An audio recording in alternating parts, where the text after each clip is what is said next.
महत्त्वाची आणि मोठी बातमी आता आपण बघणार आहोत।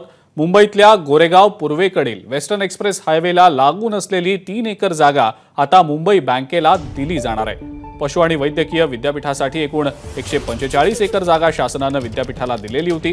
त्यातली 3 एकर जागा ही मुंबई बँकेला दिली जाणार आहे। त्या बदल्यात मुंबई बँक पशुवैद्यकीय महाविद्यालयाच्या परळ आणि गोरेगाव कॅम्पसमधील विकास कामांच्या एक रकमी 100 कोटी रुपयांचं विकास अनुदान देणार आहे। अधिक अपडेट या संदर्भातली आपण जाणून घेणार आहोत। राजू सोनवणे आपले प्रतिनिधी आपल्या सोबत आहेत सध्या। राजू, गोरेगाव मधली ही 3 एकरची जागा आता मुंबई बँकेला सहकार भवन बांधण्यासाठी दिली जाणार असल्याचं समजतंय, काय नेमकी माहिती?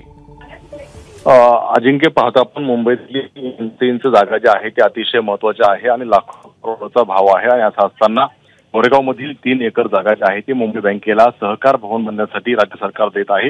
ही जागा जी आहे ती पशुवैद्यकीय महाविद्यालयाची जागा आहे, या विद्यापीठ आहे आणि विद्यापीठाची एकूण 145 जागा आहे आणि त्यापैकी 3 एकर जागा जी आहे ती मुंबई बँकेला दिली जाणार आहे। या बदल्यामध्ये मुंबई बँक 100 कोटी रुपयांचं विकास अनुदान जे आहे ते महाविद्यालयाच्या परळ आणि गोरेगाव कॅम्पसमधील विकास कामांना दिला आहे। मात्र हा निर्णय जो आहे तो कुठेतरी वादग्रस्त ठरण्याची दाट शक्यता आहे, कारण गोरेगाव मधील जे काही आरेमधील जागा आहे अतिशय महत्त्वाची आहे आणि अशी जागा 3 एकर जी आहे मुंबई बँकेला देणं कितपत योग्य आहे, प्रश्न जो आहे तो विरोधक उपस्थितांचा प्रश्न निर्माण होऊ शकतो।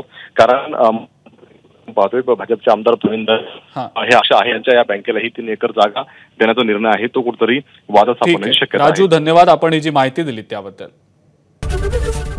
एबीपी माझा, उघडा डोळे बघा नीट।